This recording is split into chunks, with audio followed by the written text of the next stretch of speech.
How the rancher's son's crazy idea heated his cabin 32 degrees more than all the neighbors.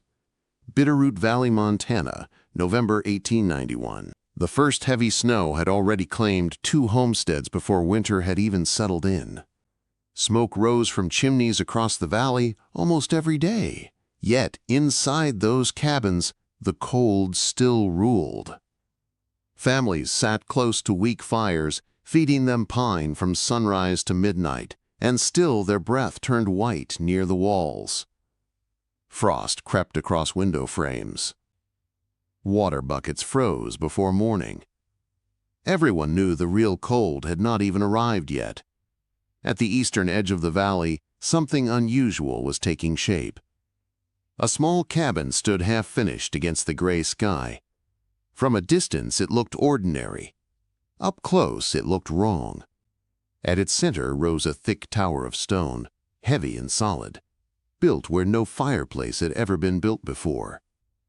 The man responsible for it was Thomas Brennan, 23 years old, the youngest son of a rancher who had died the previous spring. Thomas had never built a cabin before. He had no formal training and no reputation for practical thinking. In a valley where survival depended on experience, that made him easy to doubt. Many men believed winter in Montana was not something you experimented with. It was something you endured using the same methods your father and grandfather had used. The first time Thomas spoke openly about his plan was inside McCreary's General Store on a cold Saturday in late October. Mud still clung to his boots when he stepped to the counter and paid for 8 tons of river sandstone. The amount was so large that Samuel McCreary looked at him twice before speaking. "What in the world do you need that much stone for?" Thomas answered in a calm voice that he was building a heat battery. The store fell silent for a moment. Then laughter broke out. Thomas did not react. He had heard laughter before. He had grown up with 4 older brothers who preferred horses and rifles, while he preferred books shipped from back east. During long winters, while others practiced roping in the barn, Thomas read engineering journals his mother ordered quietly through the mail. He studied drawings of stoves from Europe and sketches of stone structures built to trap heat instead of losing it. Jacob Wheeler sat near the stove in the store that day. He was the most respected builder in the Bitterroot Valley. He had raised 17 cabins and survived winters that had taken stronger men. When he looked at Thomas, it was not with anger but with concern. "Fireplaces go on outside walls," Wheeler said. "Smoke rises straight up. That is how you keep from choking. Put it in the center and you will fill your cabin with smoke, and all that stone will steal your heat." Thomas unfolded a rough drawing from inside his coat. He explained that the fire would burn inside a small chamber, and the heat would move through winding flues built inside thick sandstone. The stone would absorb the heat slowly and release it back into the room long after the fire died. He spoke about mass and control, about holding warmth instead of chasing it. Wheeler barely glanced at the paper. "You will freeze before Christmas," he said quietly. Others joined in. Martin Kohler said center fireplaces were for castles, not working men. Someone asked how much wood Thomas expected to burn. "Half a quart a week," Thomas answered. More laughter filled the store. Most men burned nearly 3 times that amount and still woke to ice forming in their water buckets. Thomas paid for the stone anyway. He had 8 weeks before the worst of winter arrived. Construction began in early November. Thomas dug deeper than anyone advised. He laid a strong foundation and began building a massive stone core in the very center of the cabin. It rose like a pillar, thick and solid. The firebox itself was not large, but more than 4,000 pounds of sandstone surrounded it. Neighbors stopped by often. Some were curious, others shook their heads. His brother Daniel warned him that the chimney would never draft properly. The flue did not rise straight upward. It curved through the stone, forcing hot air to travel long paths before escaping. To most men, it looked like a maze that would trap smoke instead of heat. By late November, log walls wrapped around the stone tower. A small sleeping loft circled near the upper section, close enough to catch rising warmth. Snow fell early that year. The air sharpened fast. Thomas lit his first true fire in early December. The temperature outside had already dropped below 20 degrees. Samuel McCreary visited that afternoon. Inside the cabin, he paused in surprise. The fire was small, yet the stone felt warm, almost hot to the touch. "It is storing the heat," Thomas explained. "It will release it all night." McCreary did not understand the science, but he understood what he felt. Outside, the wind picked up. Inside, the air stayed steady and comfortable. The real cold came sooner than expected. By December 20th, Arctic air settled over the valley. Fires burned constantly across Bitterroot. Wood piles shrank faster than anyone liked to admit. Men worried quietly inside the general store. Jacob Wheeler predicted Thomas would soon ask for help. What no one realized was that Thomas had barely used his fire in days. Once the stone core reached full heat, it held that warmth with quiet strength. He burned a few logs in the evening and woke to a cabin still comfortable. Thomas said nothing. He knew Montana winter had two faces. One was cold, the other was deadly. After Christmas, the wind changed. It no longer whispered. It roared. Snow hardened into sharp grains that cut exposed skin. Trees cracked at night like gunshots. Cattle froze, standing in open fields. On December 28th, whispers began inside McCrary's store. Thomas Brennan's cabin was warm, not just livable, but warm in a way no other cabin was. Some said he was lying. Others believed he must be hiding extra wood. Jacob Wheeler refused to go see for himself. He sent his teenage son instead with a warning. "The real cold will show you what stone does to a man," the boy repeated. Thomas thanked him and returned to splitting wood in his shirt sleeves while frost covered the ground. The fire from the night before had gone out hours earlier. The cabin still held heat. On December 31st, the temperature fell again. By dawn, it was near zero. The valley had never looked so still. Thomas stood inside his cabin before sunrise and placed his hand against the stone. It was warm, steady, powerful. He knew the true test was coming. He could feel it in the wind. And when January arrived, it would bring a cold the valley had not seen in more than a decade. January 9th, 1892 arrived without mercy. The wind did not howl at first. It pressed down in silence, heavy and cruel. The sky looked pale and empty, and the snow on the ground had hardened into sharp crystals that cut like broken glass. Before dawn, the cold reached deeper than anyone expected. Thomas Brennan woke in darkness. The cabin felt different that morning. Not cold, but tense, as if the world outside was pushing against the walls. He struck a match and lit his oil lamp. The soft glow touched the stone core rising at the center of the room. He walked to the thermometer hanging near the door, 32 degrees below zero. The number did not shock him. He had been waiting for it. He turned slowly and looked at the second thermometer fixed near the sleeping loft, 64 degrees. The fire had burned out nearly 8 hours earlier. A mile west, Jacob Wheeler woke for the third time that night. His hands shook as he fed more pine into his fireplace. The flames leapt high, but the warmth did not hold. Ice clung to the inside of his window frame. His breath hung thick in the air. He checked his thermometer. 28 degrees. He had burned more than 40 logs in a single day. His woodpile was shrinking fast, and the winter was only beginning. Across Bitterroot Valley, families wrapped blankets around children. Men moved through cabins in boots and coats. Water buckets froze solid. Cattle stood stiff in their pens. Back inside his cabin, Thomas built a small morning fire. 6 logs arranged carefully, spaced for clean burn. The flame caught quickly. Within half an hour, the inside temperature rose to 73 degrees. The stone core absorbed the heat quietly, steadily, without rush. Thomas did not smile. He only watched. Later that morning, he walked into McCreary's general store. Frost clung to the beards of men gathered near the stove.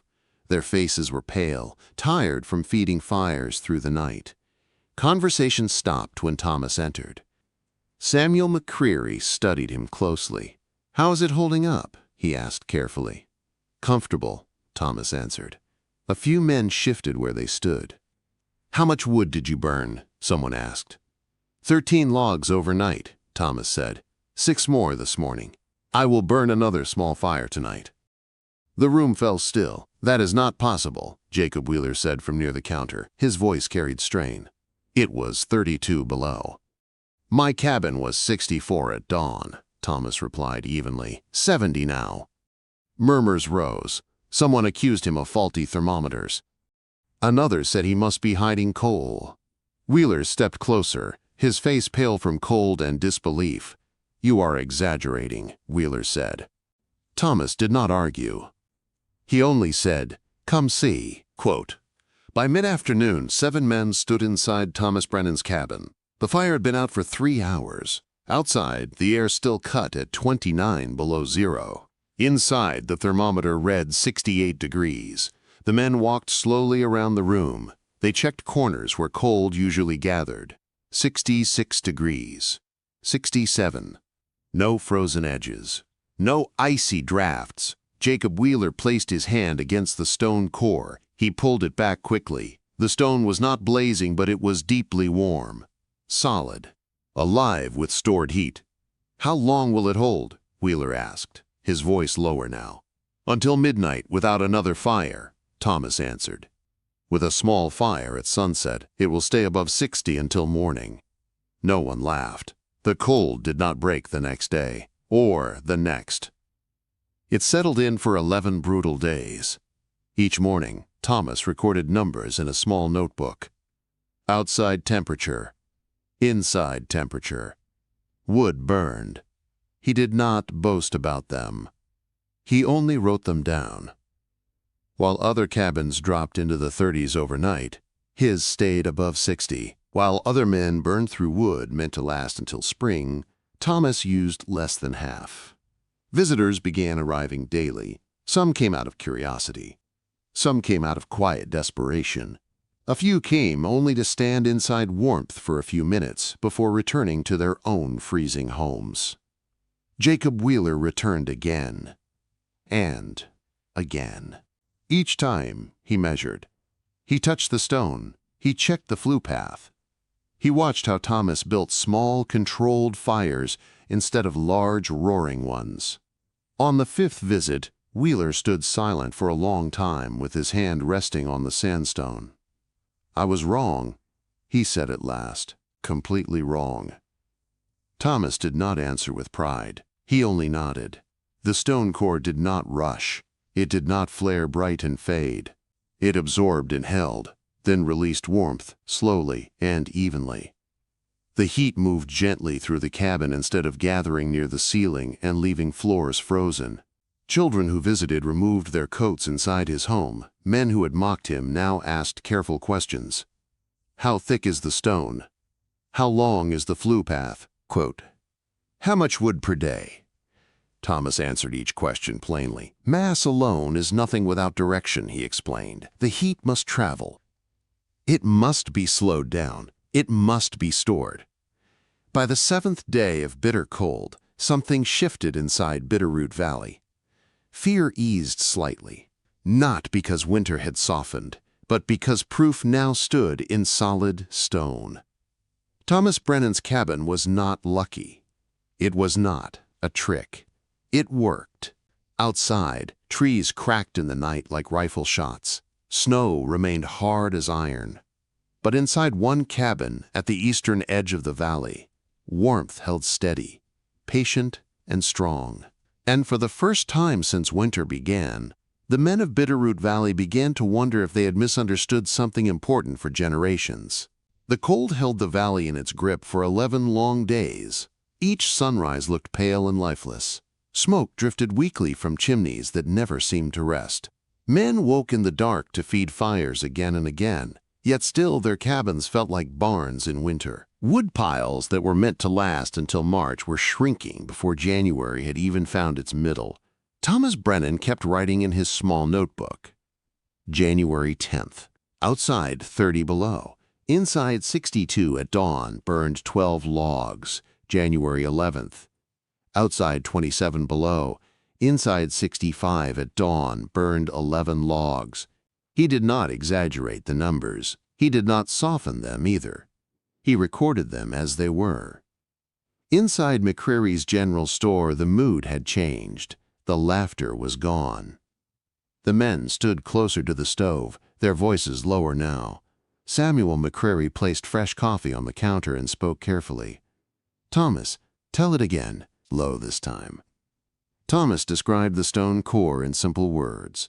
The firebox was small, built tight so wood burned hotter and cleaner. The smoke did not rush straight upward. It moved through long winding paths inside the stone before escaping. The heat that would normally disappear into the sky stayed trapped inside thick sandstone. The stone grew hot, but not in a wild way. It warmed slowly and deeply. "It is not about burning bigger fires," Thomas said. "It is about burning smarter ones." Jacob Wheeler listened without interrupting. He looked older than he had a month earlier. The cold had carved lines deeper into his face. "I have always built for speed," Wheeler admitted quietly. "Straight chimney. Fast draft, big flame, heat quick, lose quick." Thomas nodded. "The faster heat moves, the faster it leaves." By the 12th of January, Wheeler made a decision that surprised the valley. He invited Thomas to his own cabin. Wheeler's place had always been considered one of the better-built homes in Bitterroot. The logs were thick. The fireplace was large. The chimney stood straight and tall. Yet when Thomas stepped inside that evening, the air felt uneven. Near the ceiling it was warm. Near the floor it was biting cold. Wheeler showed him the wood pile. "I have burned nearly half of what I cut for winter," he said. "If this cold had lasted another month, I would have been in trouble." Thomas walked slowly around the room. He touched the stones lining the back of the firebox. They were thin and poorly placed. "The heat runs straight up your chimney," Thomas said gently. "You are heating the sky." Wheeler did not argue. For 40 years he had built cabins that survived winter. But surviving was not the same as thriving. For the first time, he could see the difference. The next morning, Wheeler arrived at Thomas's cabin carrying a notebook. He measured the thickness of the stone core. He traced the path of the flue with careful eyes. He asked about spacing between stone layers and the size of the firebox opening. "You did not just stack rock," Wheeler said. "You shaped the heat." Thomas explained how the stone absorbed energy slowly and released it over many hours. He spoke about steady warmth instead of sudden heat, about patience instead of force. Word traveled beyond the valley now. Homesteaders rode in from miles away to see the stone tower. Some entered quietly and stood still, feeling the warmth on their faces. Others asked to touch the stone, to see if it was truly holding heat long after the fire died. Martin Kohler brought his teenage son one afternoon. Together they carried 2 thermometers and moved them from corner to corner inside the cabin. The difference between the warmest and coldest spots was only a few degrees. Inside Kohler's own cabin, the difference was more than 20. "This heat does not fight," Kohler said softly. "It stays." Even Samuel McCrary began stocking sandstone specifically for building thermal cores. He ordered copies of the engineering papers Thomas once read and placed them near the counter for any man willing to learn. Then something unexpected happened. Members of the Salish people, who had lived in the Bitterroot long before homesteaders arrived, came to see the stone fire. An elder stood inside Thomas's cabin and placed his hand gently against the warm sandstone. He spoke through his grandson. "Our winter lodges once used heated stone," the elder said. "We held warmth instead of chasing it." Thomas listened carefully. He later visited their winter camp and saw how they used earth and stone together to protect against wind and cold. Their knowledge was older than any journal he had read. "You remembered something old," the elder told him. Thomas understood then that his idea was not truly new. It was forgotten. By the time the cold finally began to loosen its grip, something inside Bitterroot Valley had changed. Wood piles were lower than usual, but not empty. Families had survived the worst freeze in more than a decade, and one cabin had done more than survive. It had stayed warm. Jacob Wheeler stood once more inside Thomas Brennan's home as the temperature outside rose slowly above zero. "I spent 40 years doing it the hard way," Wheeler said. "No shame in learning a better way now." He was already planning a new cabin for his eldest son, who would marry in spring. The design placed a stone core at the center, just like Thomas's. 3 other families had begun modifying their own cabins. They could not rebuild from the ground up, but they thickened stone behind their fireboxes. They extended flue paths. Even those small changes reduced wood use and softened the cruel swings between blazing heat and frozen floors. Thomas remained quiet through it all. He did not boast. He did not lecture. He simply tended his fire each evening, 6 logs placed carefully, allowing the stone to do its patient work. Winter had tested wood, stone, and pride. And in the Bitterroot Valley, stone had answered differently than anyone expected. By the end of January, the Bitterroot Valley no longer looked at Thomas Brennan the same way. The snow still covered the ground in thick white sheets. The river still moved slow and dark beneath its crust of ice. Winter had not grown gentle, but something inside the valley had shifted. Fear had turned into curiosity. Doubt had turned into quiet respect. Jacob Wheeler moved first. He began sketching a new cabin for his eldest son Caleb, who was set to marry in the spring. The design placed a heavy stone core at the very center, not along the outer wall, not near a drafty window. At the heart of the home, Wheeler worked slowly, measuring carefully. He visited Thomas again, notebook in hand. "How wide is the firebox?" he asked. Thomas answered plainly, "How thick are the stone walls around it?" Quote. Thomas showed him. They stood side by side like equals now, not like skeptic and dreamer. Wheeler no longer carried pride in his voice. He carried purpose. Martin Kohler began changing his own cabin before winter even ended. He added thick sandstone behind his fireplace and extended the flue path using spare brick and stone. The work was rough, unfinished, but within days his wood use dropped. The heat lasted longer into the night. At McCreary's store, orders for sandstone increased. Samuel cleared space near the entrance just for thermal building supplies. Men who once joked about castles and foolish dreams now discussed stone thickness and flue angles over coffee. The laughter was gone. In its place stood thought. One evening in early February, Thomas returned home to find 2 wagons parked outside his cabin. Families had ridden in from miles away. A man from Idaho, a miner from western Montana, even a schoolteacher who wanted to understand the science behind it. They stood inside the cabin and felt the stone for themselves. The fire had been out for hours. The warmth still filled the room evenly, softly, without harsh spikes or frozen corners.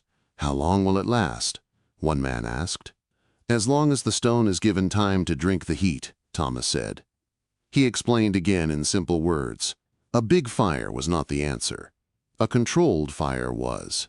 Heat should be guided, not chased. Stored, not wasted.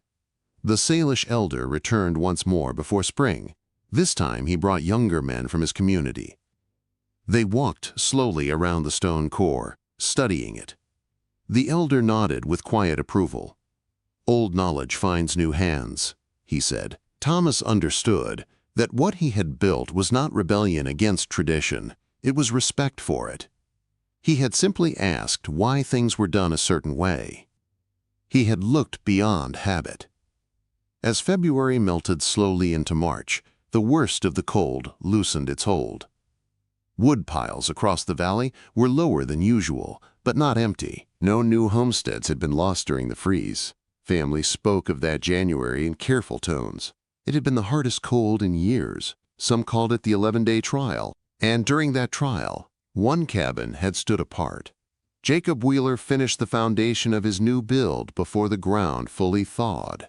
The stone core rose first, before the outer walls were even complete. It stood strong and centered, like the heart of the structure. Wheeler worked with steady hands, each stone placed with intention.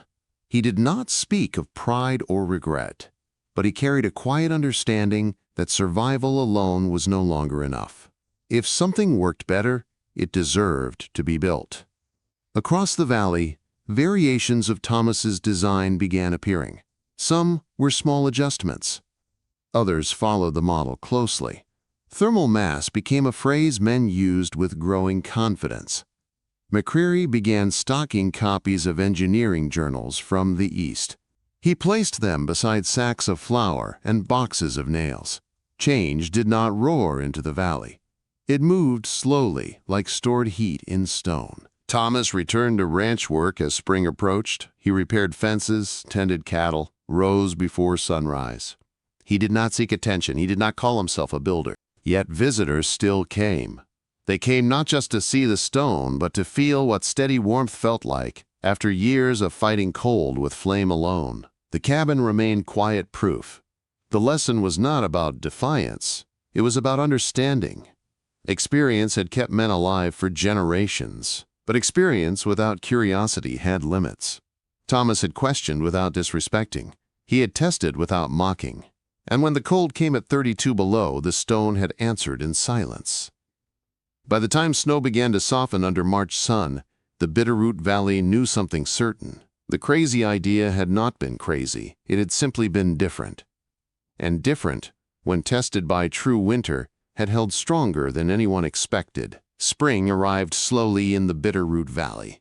Snow melted in uneven patches, revealing frozen ground beneath. The river broke open with heavy cracks, sending dark water rushing through the valley once more. Cabins that had survived the 11-day trial stood worn but standing. Wood piles were counted carefully. Lessons were remembered even more carefully. Thomas Brennan did not change his routine when winter loosened its grip.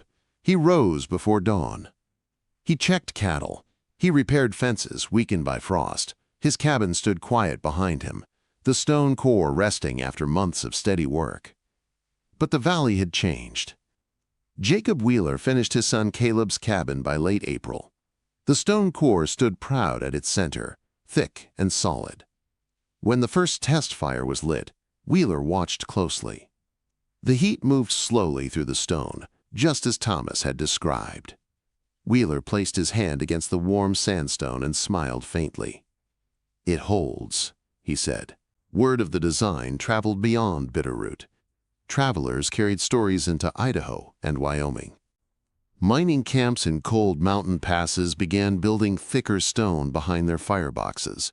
Ranchers asked questions they had never asked before. Not just how to build, but why.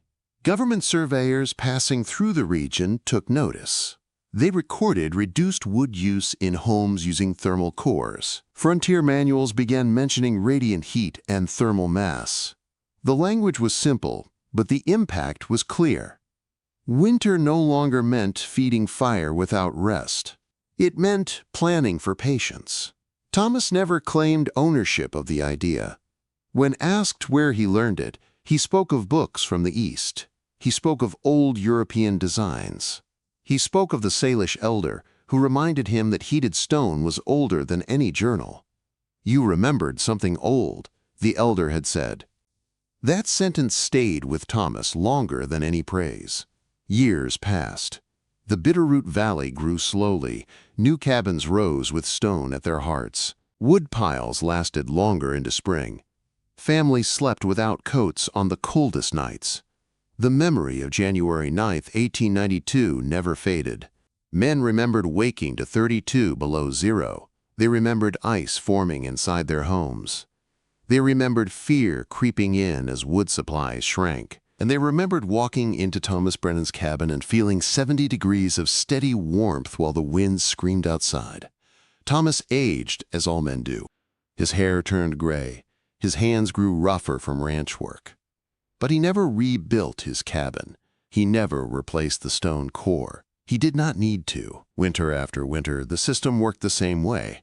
A small fire at sunset. 6 or 7 logs placed carefully. The stone absorbed heat quietly. Through the long, dark night, it released that heat with calm strength. Visitors still came decades later, especially during cold spells. Young builders would stand near the stone, pressing their palms against it, feeling the steady warmth. It does not rush, Thomas would tell them. It does not fight the cold. It outlasts it. Jacob Wheeler grew older too. Before he passed, he admitted openly that Thomas had changed the way he built. He told younger men that pride could blind a craftsman faster than ignorance ever could. "I survived 40 winters," Wheeler once said. "But that boy taught me how to survive them better." Quote, when Thomas Brennan died many years later, his cabin still stood firm at the eastern edge of the valley. The stone core remained solid and warm during winter months. The system never failed. The lesson he left behind was not only about heat, it was about humility. The men who laughed at him had not been foolish. They had done what their fathers had done, and that had kept them alive. Tradition had value. Experience had strength. But habit without understanding could become a cage. Thomas had asked a simple question. Could warmth be stored instead of chased? Could heat be guided instead of wasted? The answer had come during the coldest week anyone could remember. 32 below outside, 64 inside. A difference of 32 degrees, not by magic, not by luck, not by trickery, by stone placed with intention, by fire burned with control, by courage to build something others called crazy. The wind still howls down from Canada every winter. Snow still hardens into sharp crystals. Montana still tests every structure it touches. But in the Bitterroot Valley, stone still remembers what one rancher's son proved long ago.